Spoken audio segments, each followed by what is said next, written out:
রাব্বুল আলামিন বান্দাকে ক্ষমা করার জন্য তো ওয়াসিলা তালাশ করেন। ও যে খাস দিলে তওবার জন্য ঘর থেকে বের হয়ে গেছেন, এই খবর আল্লাহর কাছে আছে না নাই? আরো জোরে বলুন। আল্লাহ পাক সেই প্রশস্ত জমিনকে সংকীর্ণ করে দিয়ে আল্লাহর ওলির দিকে যে রাস্তা সেটাকে শর্ট করে দিয়েছেন। প্রমাণিত হয়ে গেল তার তওবা মঞ্জুর হয়েছে, আল্লাহ পাক বান্দাকে মাফ করে দিয়েছেন। আল্লাহু আকবার বলেন। আমি এই আয়াতের সাথে শুধু বোঝাতে চেয়েছি, আল্লাহ বললেন কোন ব্যক্তি যদি হত্যার মতো জঘন্য গুনাহ করে তার শাস্তি তো জাহান্নামের চিরদিন থাকতে হবে। তবে কোন ব্যক্তি যদি এমন ভাবে খাস দিয়ে তওবা করতে পারে, ইল্লা মান তাবা ওয়া আমানা, নতুন করে ঈমান আনয়ন করে, ওয়া আমিলা আমালান সালিহা, ভালো কাজ করে দুনিয়া থেকে বিদায় হতে পারে, ফাউলাইকা ইউবাদদিলুল্লাহু সাইয়্যাতিহিম হাসানাত, আমি তার জীবনের সমস্ত খারাপ কাজগুলোকে ভালো আমল দিয়ে বদলায় দেব। সুতরাং আমাদের জীবনে কত অন্যায় আমরা করেছি, কত গুনাহ আমরা করেছি, আমরা তওবাকে পেছাবো না, এটা ভুল। তওবাকে পিছায় দেওয়া কি ভুল? কোনদিন তওবাকে পেছাবো না, বলি ইনশাআল্লাহ। অন্যায় হয়ে গেলে একেবারে সাথে সাথে আল্লাহর কাছে একেবারেই কাকুতি মিনতি করে দিল থেকে অনুশোচনায় ভুগবো, তওবা করব, আর মনে মনে সিদ্ধান্ত গ্রহণ করব জীবনে এমন পাপ আর কোনোদিন করব না। আমরা বলি ইনশাআল্লাহ। দান বাক্সগুলো যাচ্ছে, মেহেরবানি করে আপনারা জেনে খুশি হবেন মসজিদের কনস্ট্রাকশনের কাজ চলছে, চলমান। সদকায়ে জারিয়াতে আপনারা অংশগ্রহণ করুন। আল্লাহ পাক আমাদের দানগুলোকে কবুল করেন, মঞ্জুর করেন। তাহলে আমরা তওবা করব ইনশাআল্লাহ। কবে তওবা করব? যখন গুনাহ হয়ে যাবে তখনই। কোন গুনাহ হয়ে যাওয়ার পরে এমন কাল বিলম্ব করব না যে আগামী তো বছর হজের সিজন আছে, এই বছর যা করার করে ফেলি। কি আছে না নাই? কথা বলে না। আপনাদেরকে ছোট্ট একটা গল্প শোনাই বুঝাবার জন্য, শুধু বুঝাবার জন্য। তওবাকে যারা পিছায় রাখে, এমন বহুত লোক আমাদের খুব ঘনিষ্ঠ। বলেছি ভাই চলেন একটা মাহফিলে যাই, সফর সঙ্গী করে নিয়ে যাব। উদ্দেশ্য হচ্ছে আলেমদের সাথে মিশলে তো দিল পরিবর্তন হয়। একদিন আমাকে আমার খুব ঘনিষ্ঠজন একদিন বলেন, হুজুর আমার যে বেশভূষা এখন যাওয়া যাবে না, কিছুদিন পরে যাব। আমি বললাম কিছুদিন পরে যাওয়ার দরকার না, আপনি যে বেশে আছেন এই বেশেই আমার সাথে চলেন, কোনো সমস্যা না। আর লোকেরা খারাপ বলবে, মাহফিল কর্তৃপক্ষ বলবে মাদানী হুজুরের সাথে প্যান্ট শার্ট পরা লোক আসছে। আমি বললাম আরে বাবা, আমার সাথে প্যান্ট শার্ট পরা লোক কেন, আমার সাথে হাফ প্যান্ট পরা লোকেরা যাবে, জুব্বা পরে ফিরে আসবে। কথা বলে না, যদি বলুন ঠিক কিনা? এটাই তো হওয়া উচিত। প্যান্ট শার্ট পরে যাবেন, হাফ প্যান্ট পরে যাবেন, জুব্বা পরে ফিরে আসবেন। লোকেরা বলবে হুজুরের সাথে চলাফেরা করে পরিবর্তন হয়ে গেছে। আলহামদুলিল্লাহ, আমাদের সাথে সঙ্গ দিয়ে এমন বহু মানুষের জীবন আল্লাহ বদলাই দিয়েছে। কে বদলে দিয়েছেন?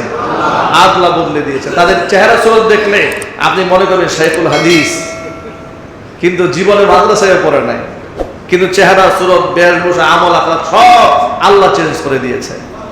সুতরাং আমি এক ভাইকে বললাম চলেন আমাদের সাথে, তিনি বললেন না হুজুর এখন যাওয়া যাবে না। বললাম কেন? আপনাদের সাথে গেলেই তো কদিন পরে সব চেঞ্জ হয়ে যায়, আমি এত তাড়াতাড়ি চেঞ্জ হতে চাচ্ছি। দেখেছেন এর মন মানসিকতা কেমন? সে সরাসরি বলে না, সে বলছে আপনার সাথে গেলেই তো দেখি যে অনেকেই চেঞ্জ হয়ে গেছে, অমুকে চেঞ্জ হয়ে গেছে, তমুকে চেঞ্জ, কয়েকজন নাম বলে ফেললো, যেগুলো আমাদের সাথে চলতো। এখন সব লম্বা লম্বা দাড়িওয়ালা টুপিওয়ালা বুজুর্গ হয়ে গেছে। আমি এত তাড়াতাড়ি বুজুর্গ হতে চাই না, কিছুদিন পরে যাক না, কিছুদিন। নাউজুবিল্লাহ পরে। এই মেন্টালিটি মনের মধ্যে রাখা যাবে না। কারণ আল্লাহ না করেন আমার যদি কবিরা গুনাহ হালাতে যদি মৃত্যু হয়, নাউজুবিল্লাহি মিন যালিক, কুফরি হালাতে মৃত্যু হয়, ঈমান ছাড়া অবস্থায় মৃত্যু হয়, আমার এই ছোট্ট দুনিয়া এটা শেষ, পরকালটা আমি শেষ করে দিলাম। এই জন্য তওবাকে কোনো ক্রমে আমি পেছাবো না, আমার মৃত্যু যে কোনো মুহূর্তে হয়ে যেতে পারে। আল্লাহ যেন আমাদেরকে খালেস দিলে তওবা করার তৌফিক দান করেন। জোরে বলেন আমিন। আল্লাহ পাকের পরে বলছেন ওয়ামান তাবা ওয়া আমিলা সালিহান ফাইন্নাহু ইয়াতুবু ইলাল্লাহি মাতাবা। যদি কোনো ব্যক্তি তাবা তওবা করে, ওয়া আমিলা সলিহান ভালো কাজ করে, ফাইন্নাহু ইয়াতুবু ইলাল্লাহি মাতাবা সেই ব্যক্তি পরিপূর্ণভাবে আল্লাহর দিকে ফিরে আসবে আর আল্লাহকে সে তওবা গ্রহণকারী হিসেবে পাবে। সুবহানাল্লাহ। আল্লাহকে সে পরিপূর্ণ তওবা গ্রহণকারী হিসেবেই পাবে। এরপরে ইমানদার বান্দাদের অনন্য এক অসাধারণ একটা বৈশিষ্ট্য আছে, সেটা কি? ওয়াল্লাযীনা লা ইয়াশহাদুনা আয-যূর, আমি আল্লাহর বান্দা যারা তারা কোনোদিন মিথ্যা সাক্ষ্য দিবে না। লা ইয়াশহাদুনা আয-যূর, মিথ্যা সাক্ষী তারা কোনোদিন দেবে না। মনে রাখবেন, দুনিয়াতে যত বিচার হয় সাক্ষীর কারণ মাধ্যমে বিচার হয়, ঠিক না বলেন? ফয়সালা কিসের ভিত্তিতে হয়? সাক্ষ্য প্রমাণের ভিত্তিতে ফয়সালা হয়। সে ফয়সালা সঠিকও হতে পারে, ভুলও হতে পারে। সাক্ষীরা যদি মিথ্যা কথা বলে, মিথ্যা সাক্ষ্য দেয়, বিচারকের কিছু করার থাকবে? সবাই বলেন না। বিচারক নিজেও যদি জানে সত্য ঘটনা কিন্তু সাক্ষী নাই, উনি এখন হাকিম, আদালতে বসে আছেন, যারা সাক্ষী প্রমাণ দিচ্ছেন সব মিথ্যা কথা বলছেন, তার কিছু করার থাকবে? করার যে কিছু থাকে না। আপনাদেরকে একটা হাদিস শোনায়। নবী করিম সাল্লাল্লাহু আলাইহি ওয়াসাল্লামের এই ব্যাপারে একটা বিখ্যাত হাদিস আছে। আল্লাহর হাবিব সাল্লাল্লাহু আলাইহি ওয়াসাল্লাম বলেছেন, সাহাবীদেরকে উদ্দেশ্য করে, সাহাবীরা শোনো, ইন্নামা আনা বাশার, আমি একজন মানুষ। নবীজি সাল্লাল্লাহু আলাইহি ওয়াসাল্লাম নিজে কি বলেছেন? সবাই বলেন না আপনারা? আবার বলেন। আল্লাহর নবী সাল্লাল্লাহু আলাইহি ওয়াসাল্লাম বলছেন, ইন্নামা আনা বাশারুন, আমি একজন মানুষ। ওয়া ইন্নাকুম তাখতাসিমুনা ইলাইয়া, তোমরা আমার কাছে মামলা দায়ের করো, বিভিন্ন সময় বিচার আচার আমার কাছে নিয়ে আসো। ওয়া লাআল্লা বা'দাকুম আন ইয়াকুনা আলহানা বিহুজ্জাতিহি মিন বা'দিন, বিচার আচার যারা নিয়ে আসো তাদের মধ্যে এমন কিছু কিছু ব্যক্তি আছে উপস্থাপনার শক্তি কারো থেকে কারো বেশি। এমন অনেক মিথ্যাবাদী সমাজে আছে, সত্যবাদী এত সুন্দর করে সত্য কথা বলতে পারে না, উনি মিথ্যা কথা এত সুন্দর সাজাই বলতে পারে। সমাজে আছে না নাই?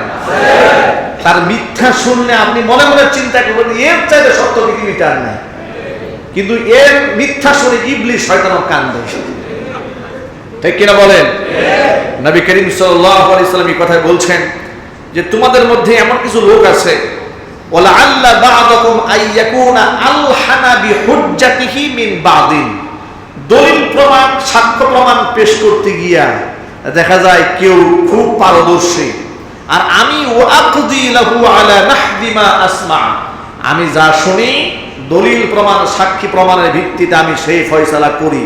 কিন্তু মনে রাখবে, কোন মিথ্যাবাদী আমার সামনে যুক্তি তর্ক কিংবা দলিল আদিল্লার দিক থেকে প্রমাণ পেশ করলো, আর তার প্রমাণ শুনে আমি তার সপক্ষে রায় ঘোষণা করছি, কিন্তু সে তো জানে আমি মিথ্যাবাদী। কথা বলে না কেন? সে নিজে জানে না যে মিথ্যা বলছে, সে জানে না। নবী করিম সাল্লাল্লাহু আলাইহি ওয়াসাল্লাম এবার কি বলে শোনেন, ওয়া আকদি লাহু আলা নাহদি মা আসমা ফামান কাদাইতু লাহু মিন হাক্কি আখিহি শাইআন ফালা ইয়াখুয, যদি আমি মিথ্যা সাক্ষী প্রমাণদাতার সাক্ষ্য প্রমাণ শুনে মানুষ হিসেবে তার পক্ষে আমি রায় দিয়ে দেই, খবরদার সে যেন ফালা ইয়াখুয, আমার সেই রায় গ্রহণ করে সে যেন তার ভাইয়ের হক নষ্ট না করে। আমি তার পক্ষে রায় দিলে সে যেন সেটা গ্রহণ না করে। কেন? ফাইন্নামা আত্তালাহু কিতাআতাম মিনান নার, মনে রাখবে আমি তার মিথ্যা সাক্ষ্য প্রমাণের ভিত্তিতে যে রায়টা দিয়েছি মানুষ হিসেবে, এটা শুধু তার পক্ষে রায় দেই নাই, জাহান্নামের একটা টুকরা ধরিয়ে দিয়েছি। সে যদি এটা গেলে, এটা যদি সে হজম করে, আর সে যদি নিজে খুব জ্ঞানী এবং পণ্ডিত মনে করে যে আমার চতুরতা দিয়া আমি একটা মিথ্যা মামলায় রায় পেয়ে গেছি, তাহলে সে নিজের পেটে জাহান্নামের আগুন গিলবে, চিৎকার দিয়ে করবে আউযুবিল্লাহি মিন যালিক।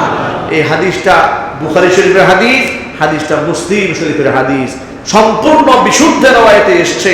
নবী করিম সাল্লাল্লাহু আলাইহি ওয়াসাল্লাম বলেছেন, আমি মানুষ হিসেবে সাক্ষ্য প্রমাণের ভিত্তিতে বিচার করে দেই, কিন্তু সলসাতুরি করে আমার পক্ষ থেকে কেউ যদি রায় নিয়েও যায়, অন্তরের পক্ষে যে সলসাতুরি করেছে সে যেন তার ভাইয়ের হক নষ্ট না করে। হক নষ্ট যদি সে করে, মনে রাখবে সে জাহান্নামের আগুন ভক্ষণ করবে। চিৎকার দিয়ে এখন নাউজুবিল্লাহ। আজকে এই সমাজে মিথ্যা সাক্ষী আছে না নাই? কম না বেশি? মিথ্যা মামলা আছে না নাই? মিথ্যা মামলা এত বেশি, আলেম জালেম এগুলা বিচার করা হয় না। কথা বলতে হবে তো, ঠিক কিনা বলুন? আমাকে 2018 সালে মাহফিল স্টেজ থেকে ধরে নিয়ে গেছে, মঞ্চ থেকে নিয়ে যাওয়ার পরে মামলা দেওয়া হলো। আমি মামলার নথিপত্রে পড়ে দেখি আমার পকেটের মধ্যে নাকি 15টা ককটেল পাওয়া গেছে। নথিতে লিখেছে 15টা ককটেল পাওয়া গেছে, এবং কোন ওয়াজ মাহফিল থেকে আমাকে নেওয়া হয়নি। আমাকে নেওয়া হয়েছে এক গোপন মিটিং থেকে। দেশের মধ্যে অরাজকতা করার জন্য আমরা একটা গোপন বৈঠক করছিলাম। এই সমস্ত যারা লিখেছে, আপনি চিন্তা করেন, আপনি মিথ্যা লেখেন, মিথ্যারও তো একটা ক্লাস থাকা উচিত। কথা বলেন, এমন ভাবে মিথ্যা লিখবেন যাতে করে দুই একটা মানুষ বিশ্বাস করে। এমন কথা কেন লেখেন? শয়তানে বিশ্বাস করে না? কথা বলে না কেন? এগুলা চলে। আবার শুনলাম এই মামলার নাকি রিকভারিও দেওয়া হয়েছিল, মানে ওই যে বোমগুলা পাইছিল আমাদের পকেটে, এগুলো নাকি রিকভারি দিয়েছে। চিন্তা করা যায়? নবী করিম সাল্লাল্লাহু আলাইহি ওয়াসাল্লাম ব্যাপারে কি বলেছেন শুনেন।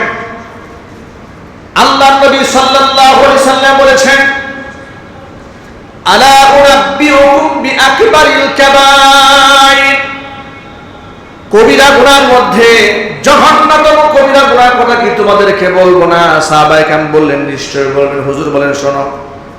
জঘন্যতম কবিরা গুনাহ হচ্ছে 1 নাম্বার আল ইশরাকু বিল্লাহ, আল্লাহর সাথে শরীক স্থাপন করা।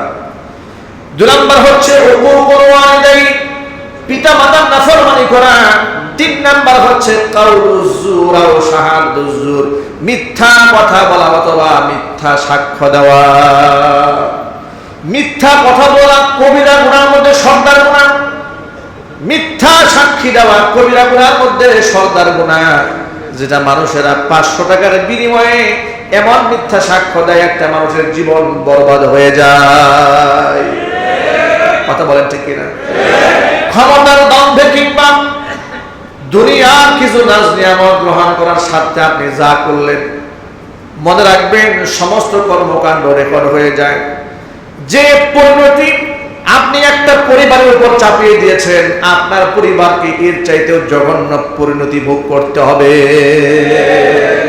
ঠিক কিনা বলেন? মনে রাখতে হবে। কয়েকদিন আগে দেখেছেন না, এক এমপিকে টুকরা টুকরা করে ফেলে দেওয়া হয়েছে। এমপির টুকরা করার সংবাদ পত্রিকায় আসার পরে দেশের লোকেরা আনন্দে মেতে উঠেছে।